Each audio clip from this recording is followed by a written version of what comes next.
Hello friends, कैसे हो सब लोग। आई होप सब लोग अच्छे होंगे, बेहतर होंगे और स्वस्थ होंगे। Welcome to fairs cloud learn to lead. This is Ashu और आज हम डिस्कस करेंगे 11th and 12th of April 2021 के बहुत ही इंपॉर्टेंट करंट अफेयर्स। सो यार वीडियो को लाइक कर दें, शेयर कर दें और मैक्सिमम टू मैक्सिमम जो है वो आपने क्या करना है, इस चैनल को सब्सक्राइब करना है, क्योंकि शेयर करोगे तो अपने आप ही जो है वो सब्सक्रिप्शन इंक्रीज हो जाएगी। लेकिन यार दोस्तों, इस वीडियो के अंदर हम बहुत इंपॉर्टेंट करंट अफेयर को डिस्कस तो करेंगे ही करेंगे, लेकिन साथ में बहुत ही इंपॉर्टेंट इंफॉर्मेशन भी मैं आपको प्रोवाइड करूंगा। तो गाइस, इससे पहले कि हम आगे बढ़ें, उससे पहले आपने इस एप्लीकेशन को डाउनलोड कर लेना है। एप्लीकेशन का लिंक डिस्क्रिप्शन बॉक्स में दिया हुआ है, उसके थ्रू आप इसको डाउनलोड कर सकते हो। जैसे डाउनलोड करोगे ये पहले नंबर की विंडो अपीयर होगी और इसमें जो है वो आप अपनी ईमेल आईडी के थ्रू इसमें लॉगिन कर सकते हो। जैसे ही लॉगिन करोगे दोस्तों, उसके बाद आपको ये सेकंड विंडो दिखेगी और उसमें क्रैक करंट अफेयर्स के ऊपर क्लिक करना है। जैसे ही क्लिक करोगे 1 साल और 2 साल की सब्सक्रिप्शन आपको मिलेगी, मतलब 12 महीने की या फिर 24 मंथ्स की आप सब्सक्रिप्शन बाय कर सकते हैं, जो कि बहुत ही कम प्राइस पे जो है वो हम आपको प्रोवाइड कर रहे हैं। इवन एक दिन में इतने पैसे आप वैसे ही खर्च कर देते होगे जितने में हम ये सब्सक्रिप्शन दे रहे हैं। तो कहने का मतलब है कि बहुत ही कम प्राइस में हम जो है यहां पे ये प्रोवाइड कर रहे हैं।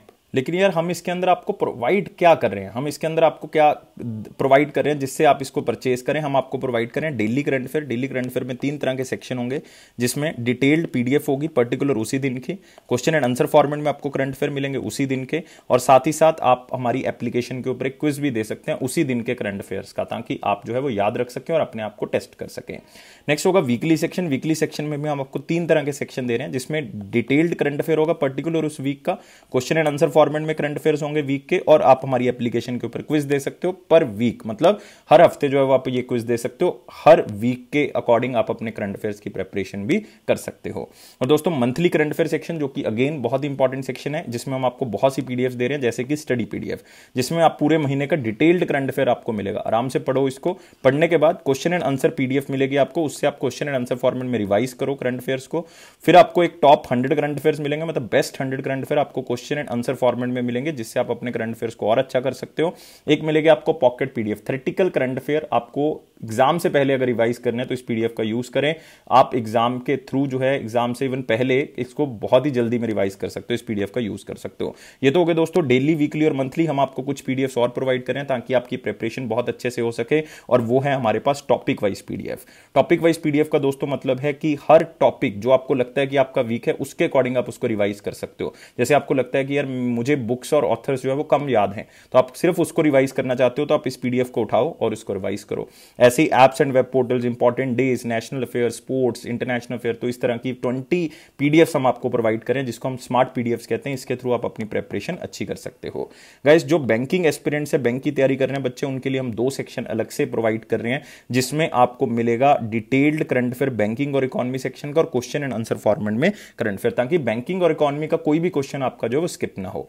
और उसको प्रैक्टिस करने के लिए आप हमारी एप्लीकेशन के ऊपर क्विज जो है वो दे सकते हैं। नेक्स्ट होगा दोस्तों एग्जाम पीडीएफ, जो कि हर एग्जाम के लिए इंपॉर्टेंट है, क्योंकि इसमें हर मंथ हम कंपाइल करके करंट अफेयर्स को बनाते हैं। तो एक पीडीएफ के अंदर आपको सारे करंट अफेयर जो वो मिल जाएंगे, जिससे आप अपने एग्जाम से पहले रिवाइज कर सकते हो। हम आपको एक सेक्शन दे रहे हैं स्पेशल करंट अफेयर्स का। स्पेशल करंट अफेयर में बजट और इकोनॉमिक सर्वे, मतलब हम आपको डिटेल्ड बजट और इकोनॉमिक सर्वे प्रोवाइड करें, और साथ में एक्सपेक्टेड क्वेश्चन भी जो है वो आपको मिल रहे हैं, जिससे आप अपनी प्रिपरेशन और अच्छी कर सकते हो।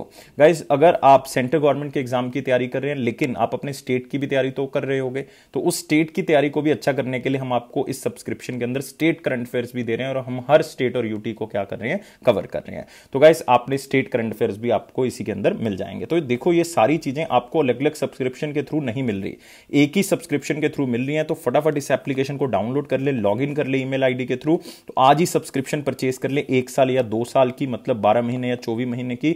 इससे क्या होगा कि आप अपनी प्रिपरेशन को अच्छा तो करोगे ही करोगे, साथ में आपको ये बहुत ही कम प्राइस पे मिल रही है। दोस्तों, एक बार चेक जरूर करें, आप खुद सरप्राइज हो जाएंगे।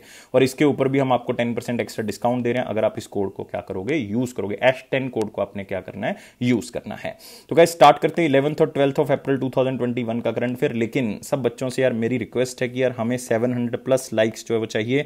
चैनल को सब्सक्राइब कर दें अगर पहली बार इस वीडियो को देख रहे हैं, और साथ में शेयर करें यार मैक्सिमम टू मैक्सिमम, क्योंकि मैक्सिमम टू मैक्सिमम रीच जो है वो हमने बढ़ानी है। तो स्टार्ट करते हैं मोस्ट इंपॉर्टेंट क्वेश्चन के साथ, और ये रहा पहला question. What is the name of the world first micro sensor based explosive trace detector which was recently launched by Ramesh Pokhriyal ji. तो इस क्वेश्चन में 2 चीजें बहुत ही इंपॉर्टेंट है। एक तो है हमारे पास एक्सप्लोजिव ट्रेस डिटेक्टर, ये आपका कीवर्ड रहेगा। ये कोई भी एक्सप्लोजिव को ट्रेड कर सकता है, मतलब आप कह सकते हो कि किसी भी तरह का एक्सप्लोजिव हो, कहीं पे बम है, कहीं पे कुछ है, किसी भी तरह का है, वो चाहे खतरनाक है, चाहे ज्यादा उसमें बारूद भरा हुआ है, तो उसको डिटेक्ट करने को, उसको ट्रेस करने का काम जो है ये कर लेगा। ये सेंसर बेस्ड होगा। दूसरा, इसको लॉन्च किसने किया है? हमारे यूनियन मिनिस्टर रमेश पोखरियाल जी, जो कि एजुकेशन के यूनियन मिनिस्टर हैं। इनकी कॉन्स्टिट्यूएंसी कौन सी है? इनकी कॉन्स्टिट्यूएंसी है दोस्तों हरिद्वार। हरिद्वार कौन सी स्टेट में दोस्तों? उत्तराखंड के अंदर आपको मिल जाएगा।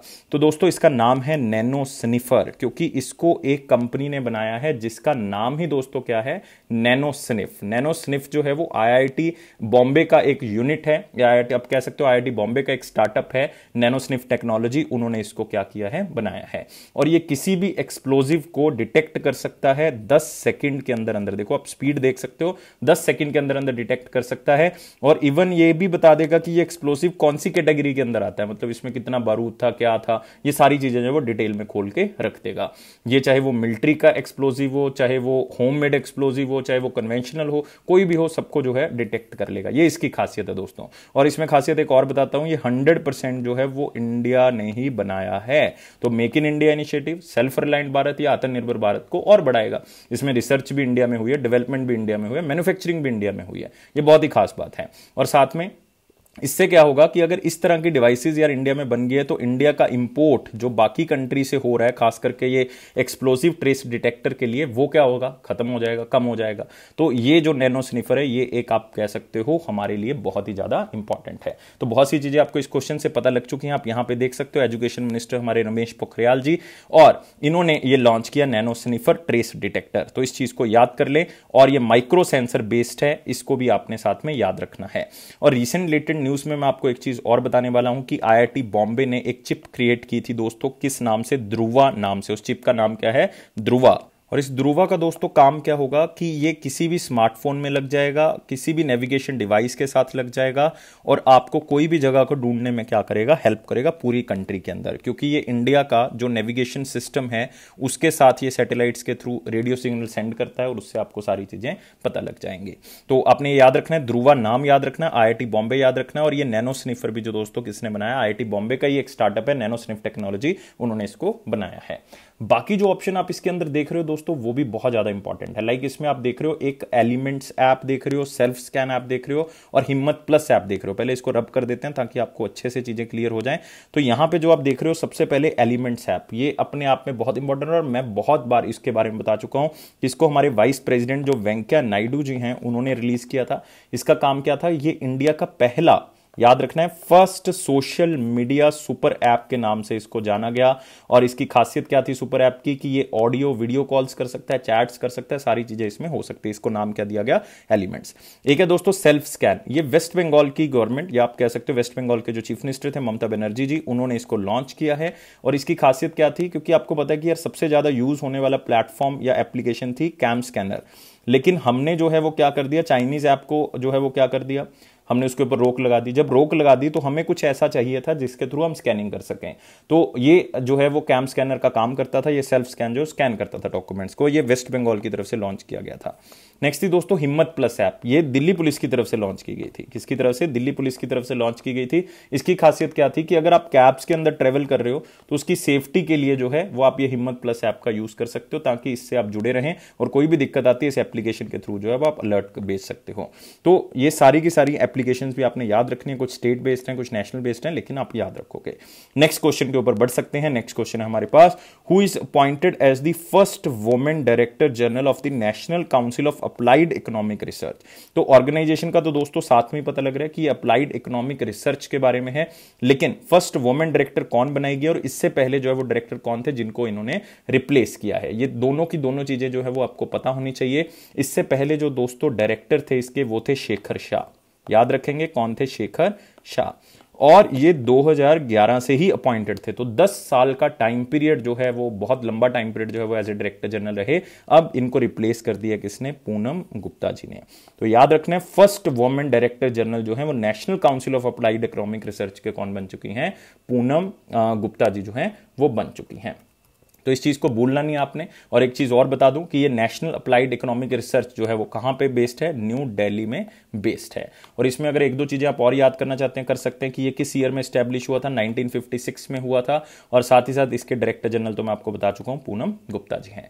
लेकिन दोस्तों बाकी ऑप्शंस भी जो है वो आपके लिए बहुत ज्यादा इंपॉर्टेंट है। लाइक सबसे पहले आप यहां पे एक नाम देख रहे हो, किसका नाम देख रहे हो, आप देख रहे हो सोमा मंडल जी का। सोमा मंडल जी जो है वो अपने आप में एक बहुत बड़ी इंपॉर्टेंट पर्सनैलिटी रही है 2021 में भी और 20 में भी, क्योंकि ये बनी थी first women chairman of steel authority of India limited. किसकी चेयरमैन बनी है दोस्तों, steel authority of India limited.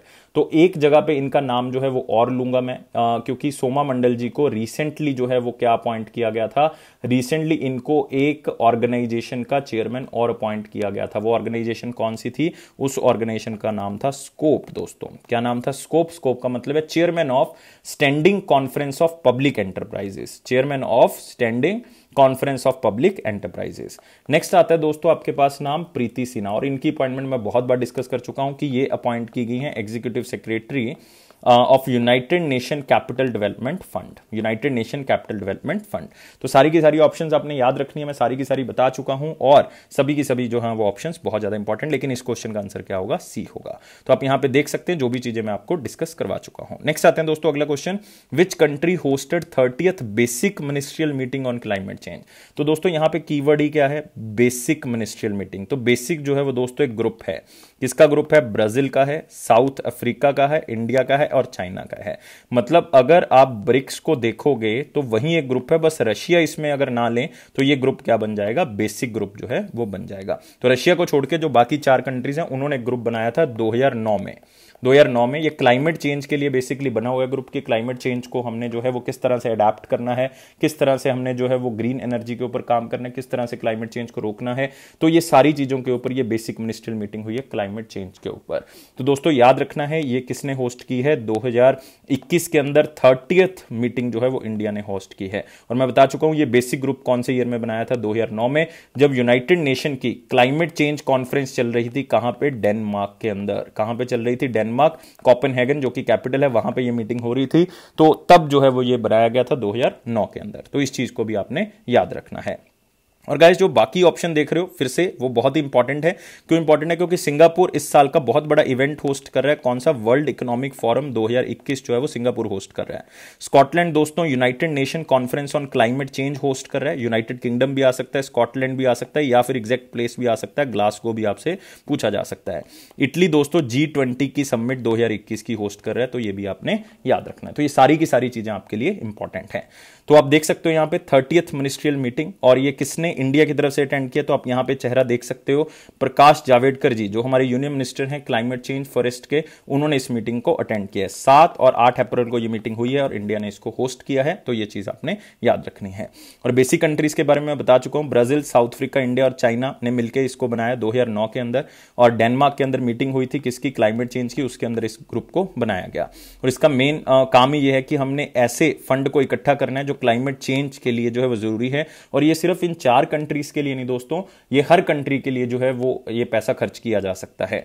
और साउथ अफ्रीका ने ऑफर किया है कि 2022 की मीटिंग साउथ अफ्रीका होस्ट करना चाहता है, लेकिन अभी ये फाइनल स्टेज में नहीं है कि कौन इसको क्या करेगा, होस्ट करेगा। बिल्कुल। तो इसमें यही चर्चा हुई है कि हमने जो डेवलप कंट्रीज हैं उनको कहा गया है कि डेवलपिंग कंट्रीज की सहायता करें कि यार उनको क्लाइमेट चेंज के लिए फंड की जरूरत है, तो उनको हर तरह से हेल्प होनी चाहिए। तो आपने याद रखना है कि यार दोस्तों क्लाइमेट चेंज के लिए एक और प्रोटोकॉल होती है जिसको हम कहते हैं क्योटो प्रोटोकॉल। क्योटो एक जगह है जापान के अंदर जहां पर यह बनाई गई थी। इसका मेन उद्देश्य यही था कि जो डेवलप कंट्रीज हैं वो डेवलपिंग कंट्रीज की हेल्प करें कि हमने कार्बन एमिशन को कम करना है, जिसके थ्रू उनको कार्बन क्रेडिट्स भी जो है वो दिए जाएंगे। तो ये सारी चीजें याद रखनी है जितनी मैं आपके साथ डिस्कस कर चुका हूं। अगले क्वेश्चन के ऊपर बढ़ते हैं। India's first municipal green bond was issued by which municipal corporation. इसके ऊपर यार 10 मिनट की एक वीडियो, इवन 12-13 मिनट की एक वीडियो मैं आज बना चुका हूं, उसको जरूर एक बार आप सुन लें। तो मैं कहना चाहूंगा, तो बहुत ज्यादा डिटेल में नहीं बताऊंगा इस वीडियो के अंदर, क्योंकि आपने उसको जरूर देखना है और उसमें आपको एक्स्ट्रा इंफॉर्मेशन मिलेंगे और ये क्वेश्चन आने के चांसेस 99% है। जो भी मैं सिंगल वीडियो बना रहा हूं आजकल, तो मतलब हर रोज आपको एक दिया करूंगा, उसमें क्या होगा कि उस क्वेश्चन के आने के चांसेस जो वो ज्यादा होंगे। तो कौन सी म्युनिसिपल कॉर्पोरेशन है जिसने ग्रीन बॉन्ड इशू हो गए, तो ग्रीन बॉन्ड का मतलब क्या है कि ऐसे बॉन्ड्स इशू कर देने जिसमें जो पैसा जो भी आएगा वो किसके ऊपर खर्च करना है, वो हमने रिन्यूएबल एनर्जी के ऊपर, हमने बायोडाइवर्सिटी के ऊपर, हमने जो है वो वाटर कंजर्वेशन के ऊपर, मतलब ऐसी चीजों के ऊपर हमने खर्च करना है। और ये कौन सी दोस्तों म्युनिसिपल कॉर्पोरेशन है? ये है गाजियाबाद म्युनिसिपल कॉर्पोरेशन। लेकिन इस क्वेश्चन को मैं ज्यादा डिस्कस नहीं करूंगा क्योंकि इसके ऊपर ऑलरेडी जो है वो हम 12-13 मिनट जो है वो लगा चुके हैं। तो आप देख सकते हो Ghaziabad issues municipal green bond. और आपको यह भी बताना चाहूंगा कि गाजियाबाद को अगर मिला लें तो आज तक 10 म्युनिसिपल कॉर्पोरेशन ऐसी हैं जिन्होंने ये बॉन्ड्स इशू किए हैं, और यूपी के अंदर ही ऐसी 2 हैं 10 में से। एक तो आपको गाजियाबाद पता लग गया, एक कौन सी है? लखनऊ है। लेकिन ग्रीन बॉन्ड इशू करने वाली पहली ही है, वो कौन सी है? गाजियाबाद। और इससे क्या होगा कि ये अपने जो यहां पे गाजियाबाद के अंदर एक सीवेज ट्रीटमेंट प्लांट लगाएंगे। क्या लगाएंगे? सीवेज ट्रीटमेंट प्लांट लगाएंगे, जिससे क्या होगा, जो इंडस्ट्रीज होंगी उनको हेल्प मिलेगी, क्योंकि उनका वेस्ट जो होगा वो ये क्या कर सकते हैं, उनको जो है वो मैनेज करेंगे और उसका आगे यूज करेंगे। तो इंडस्ट्रीज यहां पे स्टैब्लिश होंगे। सबसे पहला म्युनिसिपल बॉन्ड जो है वो बेंगलोर म्युनिसिपल कॉर्पोरेशन ने 1997 में इशू किया था। लेकिन फिर दोबारा से कहूंगा कि इस न्यूज को अच्छे से करने के लिए आप उस 10 मिनट का वीडियो जो है वो जरूर देखें। नेक्स्ट क्वेश्चन के ऊपर आते हैं। Which company will set up Asia's largest fulfilment centre in Gurugram Haryana? तो यार ये एक बहुत बड़ा फुलफिलमेंट सेंटर, मतलब एक बहुत बड़ा वेयर हाउस होगा, एक स्टोरेज होगा जिसमें पैकिंग भी होगी, जिसमें सप्लाई भी होगी, सारी चीजें जो है वो उसकी होंगी। ये कौन सी कंपनी की हम बात करें दोस्तों? यहां पे बात हो रही है कौन सी कंपनी की? फ्लिपकार्ट की। और फ्लिपकार्ट का दोस्तों हेडक्वार्टर याद रखना है कहां पे है? बेंगलुरु के अंदर है। और साथ ही साथ इसके जो सीईओ हैं वो कौन है? कल्याण कृष्णमूर्ति। याद रखना है, कल्याण कृष्णमूर्ति जो है वो इसके सीईओ हैं। और दोस्तों आप याद रखोगे कि ये कहां पे बनाया जा रहा है फुलफिलमेंट सेंटर? हरियाणा के अंदर, गुरुग्राम के अंदर, गुड़गांव के अंदर। ये पूरे एशिया का लार्जेस्ट है। बस इतनी ही इंफॉर्मेशन आपको चाहिए कि इसमें सारी तरह की चीजें होंगी, इसमें पैकेजिंग होगी, इसमें सप्लाई चेन भी बनेगी, और बहुत सी चीजें इसमें ऑटोमेटिक प्रोसेस के थ्रू होंगी ताकि कोई भी प्रॉब्लम ना आ सके। तो पिक, पैक और शिपिंग, ये तीनों चीजें बहुत ही अच्छे से की जा सकती हैं। नेक्स्ट क्वेश्चन के ऊपर आ सकते हैं, और मोस्ट इंपॉर्टेंट क्वेश्चन हम कवर कर चुके हैं दोस्तों। अब बढ़ते हैं वेरी इंपॉर्टेंट क्वेश्चंस के ऊपर।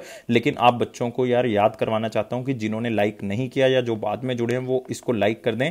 700+ लाइक्स चाहिए। शेयर करें यार मैक्सिमम टू मैक्सिमम, और सब्सक्राइब कर देना इस चैनल को ताकि लोगों की रीच भी बढ़ सके। और आप अगर इस वीडियो को पहली बार देख रहे हैं तो यार सब्सक्राइब तो बनता है। नेक्स्ट आते क्वेश्चन है हमारे पास, flexiloans.com partner with which company to offer collateral free loan to MSMEs and freelancers? आपको पता है कि एमएसएम इंडस्ट्री को बहुत बड़ा नुकसान हुआ कोविड के कारण।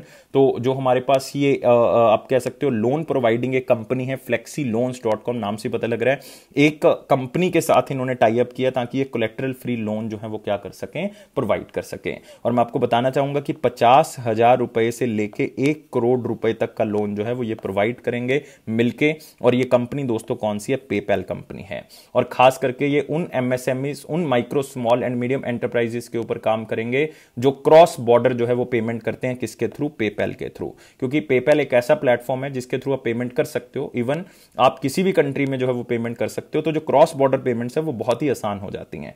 तो चाहे वो एमएसएमईज हैं, चाहे फ्रीलांसर्स हैं, इवन चाहे वो वोमेन एंटरप्रेन्योर्स हैं, वोमेन बिजनेसमैन है, चाहे वो ओनली कोई सिंगल बंदा है, तो अगर उसको लोन चाहिए तो वो यहां से जो है वो लोन ले सकता है flexiloans.com। और अगर पेपैल को एज ए ट्रांजैक्शन वो यूज कर रहा है तो इसको याद रखना। और 50,000 से लेके 1 करोड़ रुपए तक का लोन उसको मिलेगा। 1500 मतलब 1500 शहरों में और छोटे छोटे एरियाज में जो है वो इसको फायदा मिलेगा, क्योंकि जो छोटे छोटे मर्चेंट्स है वो इसको अब यूज कर पाएंगे। और लोन की कैटेगरी जो होगी वो 6 महीने से लेके 36 मंथ तक, मतलब 3 साल तक की क्या होगी, इसकी वैलिडिटी होगी। तो 50,000 से 1 करोड़ 1500 शहरों को बेनिफिट, और 6 महीने से लेके 36 महीने तक जो है वो क्या मिलेगा, बेनिफिट आपको मिल सकता है। और ये कोलेटरल फ्री होगा, इसमें आपको कुछ भी देने की, गिरवी रखने की जरूरत नहीं है दोस्तों। और दोस्तों पेपैल के बारे में याद रखना। और रीसेंट एक न्यूज बता देता हूं पेपैल के बारे में कि पेपैल ने कहा है कि यार क्रिप्टो करेंसी जो है वो लोग यूज कर सकते हैं, जो कि ऑनलाइन मीडियम की एक करेंसी है। लेकिन ये सब लोगों के लिए ओपन है। सिर्फ यूएसए के जो लोग हैं वो अगर पेपैल के थ्रू ट्रांजैक्शन कर रहे हैं और उनके पास क्रिप्टो करेंसी है तो यार डॉलर देने की जरूरत नहीं, आप क्रिप्टो करेंसी में ट्रेड कर सकते हो। रिसेंटली ये पेपैल ने ही किया है। पेपैल का हेडक्वार्टर दोस्तों याद रखना है कहां पे है, सैन जोस में। सैन जोस कहां पे दोस्तों, कैलिफोर्निया में। और कब पेपैल को बनाया गया था, 1998 में बनाया गया था। प्रेसिडेंट और सीईओ कौन है, डैन शूलमैन है। याद रखेंगे DANSCHULMAN, डैन शूलमैन। तो इन सारी चीजों को आपने याद रखना है दोस्तों, जो भी मैं बता चुका हूं। और यहां पे आप देख सकते हो PayPal and Flexi Loans partner to offer MSMEs freelancers collateral free loans. और याद रखना ये वोमेन एंटरप्रेन्योर्स को भी मिल जाएगा, फ्रीलांसर्स को भी मिल जाएगा, मतलब जो घर पे बैठ के काम कर रहे हैं, और एमएसएमईज को भी मिल जाएगा। और इसकी लिमिट मैं बता चुका हूं। और वो किसी भी चीज के ऊपर खर्च करना चाहते हैं, लाइक बिजनेस को एक्सपैंड करना चाहते हैं, अपने स्टॉक को खरीदना चाहते हैं और स्टॉक को बढ़ाना चाहते हैं, तो कोई भी एक्सपेंडिचर करना चाहते हैं अपने बिजनेस के अंदर, तो यहां पे लोन उनको मिल जाएगा। अगले क्वेश्चन की तरफ बढ़ते हैं। विच life Insurance company and Fincare Small Finance bank limited joint hands for a bank insurance partnership. तो यहां पे दोस्तों एक वर्ड बहुत इंपॉर्टेंट है, वो क्या है? Bank insurance. बैंक इंश्योरेंस जब भी आप वर्ड पढ़ो तो उसका मतलब क्या है? या तो बैंक जो है वो क्या करेगा, अपने कस्टमर्स को इंश्योरेंस पॉलिसी सेल करेगा क्योंकि इंश्योरेंस कंपनी के साथ टाइप है, या फिर इंश्योरेंस कंपनी बैंक्स को क्या करेंगे, या इंश्योरेंस कंपनी के जो कस्टमर है वो बैंक्स की पॉलिसी जो है वो खरीदेंगे इंश्योरेंस कंपनी से। तो ये दो तरह के हो सकते हैं, लेकिन यहां पे क्या है कि जो बैंक है वो इंश्योरेंस पॉलिसी को बेचेगा, और आपने इंश्योरेंस पॉलिसी का नाम बताना है, क्योंकि बैंक का तो मैं नाम बता चुका हूं, फिनकेयर स्मॉल फाइनेंस बैंक, और इंश्योरेंस कंपनी का नाम क्या है? Bharti AXA Life Insurance Company. तो बिल्कुल याद रखेंगे, नाम क्या है? Bharti AXA Life Insurance Company. तो इस क्वेश्चन में कुछ भी इंपॉर्टेंट नहीं, सिर्फ इतना याद रखना है कि अब ये जो फिनकेयर स्मॉल फाइनेंस बैंक होगा, जो उसके कस्टमर्स होंगे, उनको ये इंश्योरेंस पॉलिसी बेची जाएगी। किसकी? भारतीय एक्सा लाइफ इंश्योरेंस। किससे क्या होगा कि जो लोगों की इंश्योरेंस नीड्स हैं, जो फाइनेंशियल प्रोटेक्शन है, वो यहां पे हो सकती है, तो वो एक नया जो है वो उनको विकल्प जो है वो यहां पे दिया जाएगा। तो भारतीय एक्सा लाइफ इंश्योरेंस के बारे में आप जान सकते हैं। इसका हेडक्वार्टर जो है वो कहां पे मिलेगा आपको? मुंबई के अंदर। और इसके जो एमडी और सीईओ है वो कौन है? पराग राजा। कौन है? पराग राजा। और साथ ही साथ आप फिनकेयर स्मॉल फाइनेंस बैंक के बारे में पढ़ सकते हो। इतना इंपॉर्टेंट स्मॉल फाइनेंस बैंक नहीं कहूंगा, और बहुत से स्मॉल फाइनेंस बैंक है तो सबके बारे में याद करना मुश्किल है, लेकिन फिर भी अगर आप पढ़ना चाहते हो तो पढ़ सकते हो, लेकिन इंपॉर्टेंट नहीं है, स्किप भी कर सकते हो आप। राजीव यादव इंपॉर्टेंट नाम नहीं है, फिर से कह रहा हूं, लेकिन आप स्किप कर सकते हैं। फिनकेयर स्मॉल फाइनेंस बैंक का हेडक्वार्टर कहां पे? बेंगलुरु। कहां पे है? बेंगलुरु। नेक्स्ट क्वेश्चन के ऊपर बढ़ते हैं, और यहां पे आप देख सकते हो भारतीय एक्सा लाइफ और फिनकेयर ने ये बैंक इंश्योरेंस पैक्ट जो है वो साइन किया है। तो मैं बता चुका हूं, ये जो लोग इंश्योरेंस सेक्टर के बारे में अवेयर नहीं है उनको जागरूक करवाना, और उनको इंश्योरेंस का एक नया विकल्प जो है वो यहां से मिल जाएगा। नेक्स्ट क्वेश्चन आता है, world homeopathy day is annually celebrated across the globe on which day? किस दिन जो है वो ये मनाया जाता है, ये आपने जो है वो मुझे बताना है। वर्ल्ड होम्योपैथी डे मतलब यार ये ट्रेडिशनल मेडिसिन का जो सिस्टम है ये मनाया जाता है, और इसके बारे में लोगों को जागरूक करना, मेडिसिन फील्ड में और कंट्रीब्यूट करना, होम्योपैथिक ट्रीटमेंट के बारे में लोगों को जागरूक करना। तो ये दिन मनाया जाता है। कौन से दिन? ये मनाया जाता है 10th ऑफ अप्रैल को। दोस्तों याद रखना है 10th ऑफ अप्रैल को इसलिए मनाया जाता है क्योंकि जो होम्योपैथी के फाउंडर हैं उनकी बर्थ एनिवर्सरी आती है। कौन से दिन? 10th of April. और दोस्तों उनका नाम क्या है? उनका नाम है क्रिस्टियन फ्रेडरिक सैमुअल। तो लिख देता हूं यहां पे CHRISTIAN, Christian Frederick Samuel.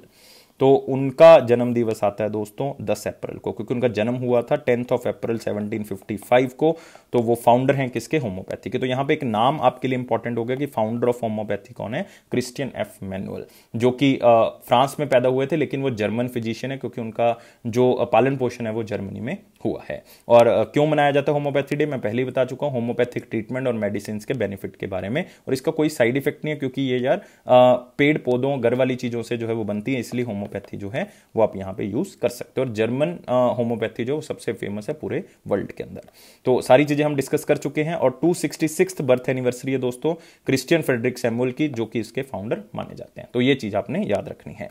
Next question आते हैं, Narendra Modi ji release the Hindi translation of the book Odisha Itihas. This book is authored by whom? तो दोस्तों मोस्ट इंपॉर्टेंट बुक है ओडिशा इतिहास। इसको आप याद कर लें, ओडिशा इतिहास को। क्यों याद रखना है? क्योंकि ये बुक नरेंद्र मोदी जी ने रिलीज की है, और ये ओडिशा की हिस्ट्री के बारे में भी बहुत बड़े लेवल पे जागरूक जो है वो करती है। और ये बुक किसने लिखी है? ये लिखी है डॉक्टर हरे कृष्णा मेहताब। डॉक्टर हरे कृष्णा मेहताब इसको उड़िया और इंग्लिश में जो है वो लिख देते हैं, लेकिन अब इसको हिंदी में ट्रांसलेट किया गया क्योंकि मोदी जी ने हिंदी वर्जन को लॉन्च किया है। तो आपने इसमें यह भी याद रखना है कि हिंदी में किसने इसको जो है वो ट्रांसलेट किया। तो दोस्तों याद रखना है, हिंदी में ट्रांसलेट करने वाले बंदे का नाम है शंकर लाल पुरोहित। पूरा नाम भी आप याद कर सकते हैं। शंकर लाल पुरोहित जी ने इस बुक को हिंदी में ट्रांसलेट किया, अदरवाइज उड़िया और इंग्लिश में इसको लिखा गया था। और बाकी ऑप्शन मैं डिटेल में डिस्कस करूंगा, लेकिन उससे पहले आप यहां पे देख सकते हैं प्राइम मिनिस्टर मोदी जी ने ये ओडिशा इतिहास बुक जो है वो रिलीज की है। और किसने लिखी है ये जरूर याद रखना है। और हरे कृष्णा मेहताब का इंडियन इंडिपेंडेंस में बहुत बड़ा रोल है, और ये 2 बार चीफ मिनिस्टर भी रह चुके हैं दोस्तों ओडिशा के, 1946 से लेके 50 तक और 56 से लेके 61 तक 2 बार जो है वो चीफ मिनिस्टर रह चुके हैं ओडिशा के। और इन्होंने जो है जब ये जेल में रहे थे तब इन्होंने जो है इस बुक के ऊपर चर्चा की थी। इवन इन्होंने इस बुक को लिखा था तब जब ये अहमदनगर फोर्ट जेल में थे। याद रखना है अहमदनगर फोर्ट जेल में थे, और ये जेल में थे 1942 से लेके 45 तक। उस टाइम पीरियड पे इंडिया में 12 छोड़ो आंदोलन चल रहा था, क्योंकि 1942 में 12 छोड़ो आंदोलन की शुरुआत हुई थी। 8 और 9 अगस्त के बीच में जो है वो 12 छोड़ो आंदोलन जो है वो बॉम्बे के ग्वालियर टैंक से जो है वो क्या कर दी गई थी, स्टार्ट कर दी गई थी गांधी जी की तरफ से। तो ये उस टाइम पीरियड पे जो है वो जेल में रहे थे, और उस टाइम पीरियड पे इन्होंने ओडिशा इतिहास के बारे में लोगों को जागरूक किया था। तो दोस्तों बाकी बुक्स जो हैं वो भी आपके लिए जो है वो क्या है, इंपॉर्टेंट है। जैसे इसमें आप एक नाम देख रहे हो करणपुरी जी का, इन्होंने एक बहुत ही फेमस बुक लिखी थी #Me Too, जो एक सोशल प्लेटफॉर्म लॉन्च किया गया था, जिसमें जो है वो औरतों के साथ जो भी चीजें हुई हैं तो उसके बारे में वो खुल के बता सकती हैं, उसके बारे में जो भी उनको उत्पीड़न का सामना करना पड़ा वो यहाँ पे बता सकती हैं। नेक्स्ट राम माधव यहाँ पे नाम देख रहे हो, जो कि RSS के बहुत बड़े लीडर हैं। इन्होंने एक बुक लिखी है because India comes first. Next एक बुक है विनीत वाजपेयी, इन्होंने लिखी है 1857, जो कि रिवोल्ट ऑफ 1857 के बारे में बताती है। तो यार बिल्कुल चीजें याद रखनी है, जो भी मैं आपको बता रहा हूं, जो भी रिसेंट बुक्स हैं वो भी मैं आपको साथ में रिलेट करके बता रहा हूं। नेक्स्ट क्वेश्चन के ऊपर बढ़ते हैं। नेक्स्ट क्वेश्चन है रिसेंटली द्रोणाचार्य अवॉर्डी संजय चक्रवर्ती पास्ट अवे। संजय चक्रवर्ती जी का देहांत हो गया, वो किस गेम के कोच थे? क्योंकि द्रोणाचार्य अवार्ड मिला और ये कोच को मिलता है, तो ये किस फील्ड के कोच थे?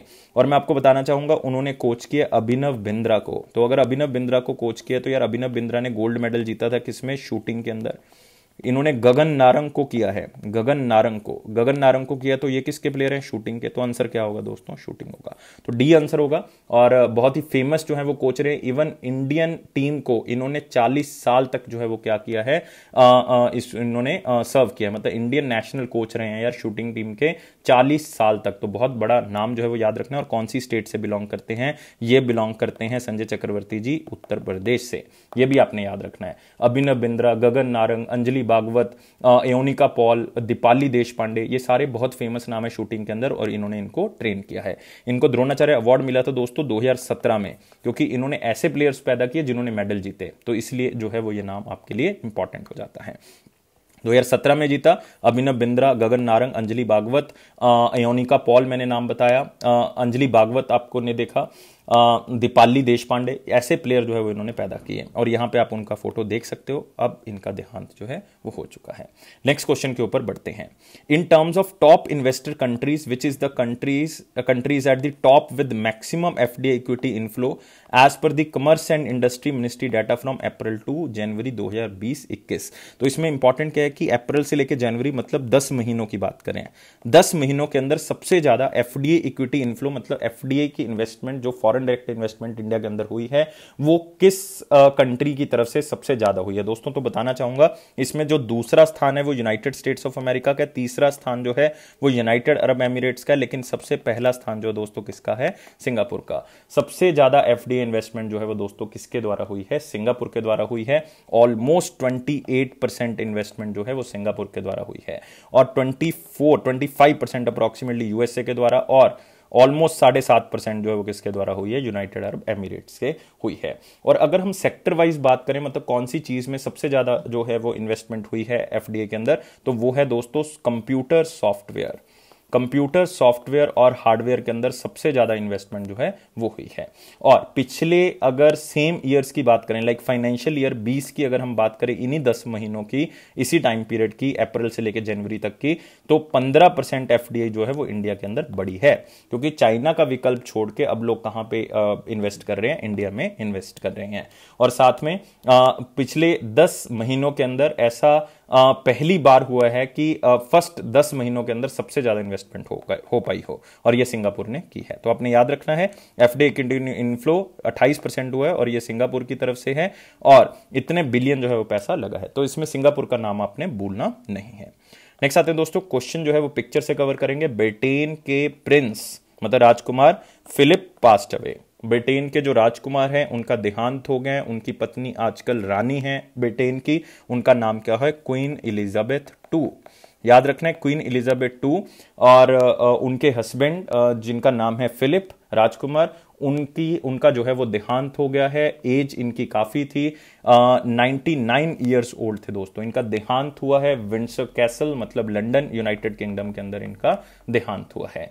और किसके हस्बैंड है ये? क्वीन एलिजाबेथ टू के। और इनको ड्यूक ऑफ एडिनबर्ग भी कहा जाता है, याद रखना है, ड्यूक ऑफ एडिनबर्ग, एडिनबर्ग। और ये ड्यूक ऑफ एडिनबर्ग दोस्तों एक आप कह सकते हो एक पोस्ट है, या आप कह सकते हो एक ऑनरेरी नाम है जो किसने क्रिएट किया था? जॉर्ज 6 ने किया था, ब्रिटेन के राजा थे, उन्होंने इसको क्रिएट किया था। किसके लिए? प्रिंस फिलिप के लिए जो है वो ये टाइटल क्रिएट किया था। और प्रिंस फिलिप का जन्म जो है वो 1912 में हुआ था ग्रीस के अंदर। ये पैदा भी as a prince of Greece और डेनमार्क हुए थे। तब ये राजकुमार बने थे ग्रीस और डेनमार्क के जब ये पैदा हुए थे।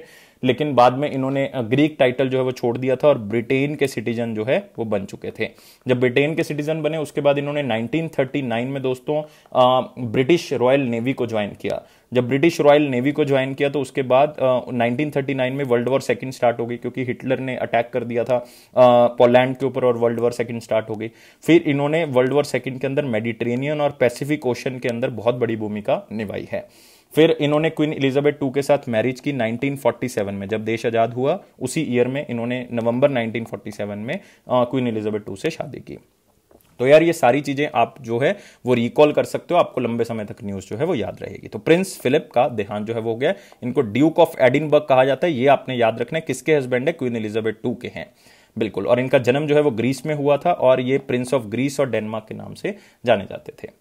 नेक्स्ट आते हैं दोस्तों इंपॉर्टेंट क्वेश्चंस के ऊपर। इंपॉर्टेंट क्वेश्चन करने से पहले आपने वीडियो को जो यार लाइक करना है, 700 प्लस लाइक का टारगेट है, इसको अचीव करना है। शेयर करना है यार मैक्सिमम टू मैक्सिमम, सपोर्ट की बहुत ज्यादा जरूरत है। सब्सक्राइब करना है चैनल को अगर आप इस पहली बार वीडियो को देख रहे हैं। और क्वेश्चन इसमें है, recently 3 banded rose finch new species discovered in which state. तो आपने सिर्फ नाम याद रखना है। ये एक तरह की एवियन स्पीशीज हैं, इंडिया में बहुत सी एवियन स्पीशीज हैं और 2021 में इंडिया में बहुत सी स्पीशीज मिल रही हैं और ये ऐसी 5वीं स्पीशीज है जो इंडिया में मिली है 2021 में। तो मतलब नए तरह के जो हैं वो यहाँ पे अलग अलग तरह की जो जातियां हैं वो मिल रही हैं जानवर की। लेकिन 3 बैंडेड रोज फिंच, मैं आपको एक बार पिक्चर दिखा देता हूं, उससे आपको थोड़ा सा आइडिया हो जाएगा और फिर मैं आपको स्टेट भी बता दूंगा।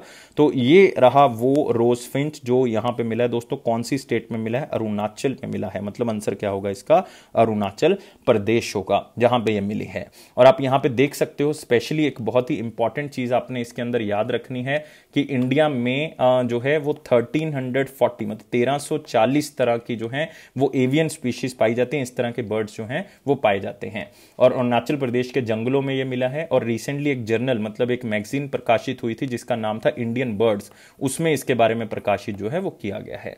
और ये 5वीं नई स्पीशीज है जो 2021 में इंडिया के अंदर मिली है। और दोस्तों आपने याद किसके बारे में रखना है? यहां पे आपने याद रखना है अरुणाचल के बारे में। क्या याद रखोगे दोस्तों अरुणाचल के बारे में? अरुणाचल के चीफ मिनिस्टर कौन है दोस्तों? पेमा खांडू जी। कौन है? पेमा खांडू जी। तो दूसरा आपने क्या याद रखना होता है? मैं आपको हर बार करवाता हूं। और दोस्तों वो आपने याद रखना है अरुणाचल के गवर्नर, वो कौन है? बीडी मिश्रा। कौन है दोस्तों? बीडी मिश्रा। और फिर आप यहां पे देख सकते हो नेशनल पार्क्स जो कि बहुत इंपॉर्टेंट है। मॉलिंग नेशनल पार्क बहुत इंपॉर्टेंट है दोस्तों। मॉलिंग नेशनल पार्क एक आप याद करोगे, नामदाफा नेशनल पार्क। कौन सा? Namdapha national park. यहीं पे आपको मिलेगा दिहांग दिबांग। लेकिन यार दोस्तों ये दिहांग दिबांग जो बायोस्फीयर रिजर्व है बेसिकली ये प्रोटेक्टेड एरिया अरुणाचल का जरूर आता है, इसको भी आपने साथ में याद रखना है। अरुणाचल प्रदेश दिहांग जो है वो दोस्तों ये नाम है बेसिकली किसका?